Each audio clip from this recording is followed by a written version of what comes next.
Былтырдан beri men mында bir allergiya oorusunu jukturup aldım da, şu darıga gönüp kaldım. Murduma darı çaçpasam, 3 saat sayın çaçpasam, şu demir albay ele, murdum bütüp açıldı da.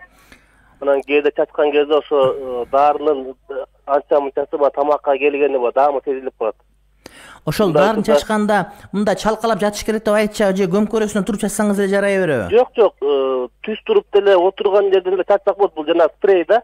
Спрей. Бирок ошол чачканда жанагы анча чачса ары тамакка чейин кетип калат да, даамы келет баягы. Мурунга себелет да?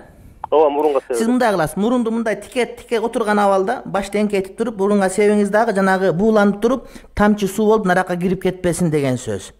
Ошондой кылып туруп сепсеңиз жарайт. Анан чалкалаганда жанагы спрейде буу кирет, анан буу деген дароо жанагыда тамчыга айланат да. Ошол наракка тоголонуп кетпесин, сыртка чыга турган болсо зыян тийбей. Жанагы мурунга суу алга деп суу алабыз го чайкаганда дара турган. Ошондой кылсаңыз макул болот. Ошол жана даамы келгенде ар жакка жутпастан түкүрүп салсак ачылбай болот. Ачылбайт, насип кылган болсо иншалла ачылбайт деп этикат кылабыз. Бирок этиет менен чачыңыз жанагыдай кылып. Мындай чалкалап жатканда наракка кирип кетет да, мурундан нары кирип кетет жүргөлөп, ошондой. Алла разы болсун. Рахмат, бактылуу болуңуз. Бронхити кармап дамыкса тамакка сальбутамол чачса ооз ачылбайбы дейт. Негизи китептерде жанагы тамакка чачып коет го, мындай кылып чачып койсо жанагы астма кетип калат. Анан жөтөлгөндөрдүгү да ушундай бар да.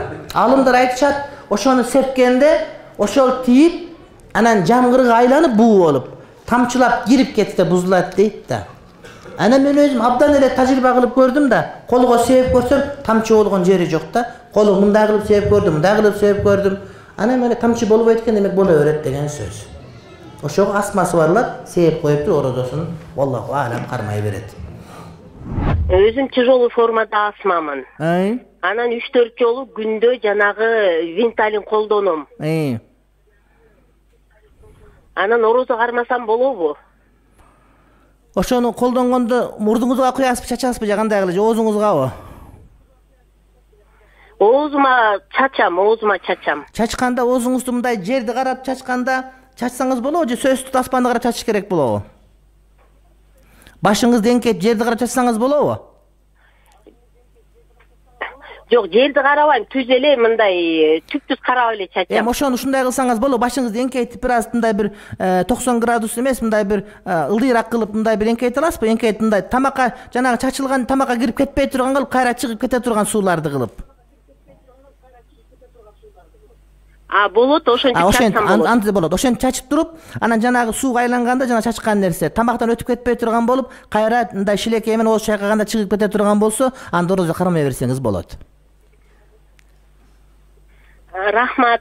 Чоң рахмат. Бактылуу болуңуз, Кудай таалам ооруңузга шифа берсин, жакшылык берсин, оомат берсин. Балким көптөн бери мурунга дары куюп келет оору себебинен.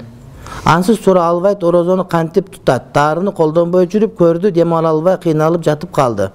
Ооз менен дем ал деп айтсак, ал да кыйын экен, орозону кандай кармайт? Бул кармабайт орозону.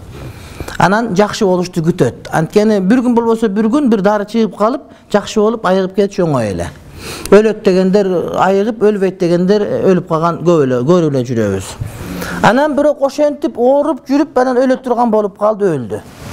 Өлсө осуятын жазып коюш керек. Ошол ар бир ооруп өткөргөн күндөр үчүн буга фидия төлөп берет. Эми ооруп тутпаган орозосу үчүн, мисалы үчүн 3 жылдык орозо кармалбай калдыбы, ошого фидия төлөп берет. Бирок ошол өлгөнгө чейин айыгып келсе, казаларын тутуп берет бардыгын.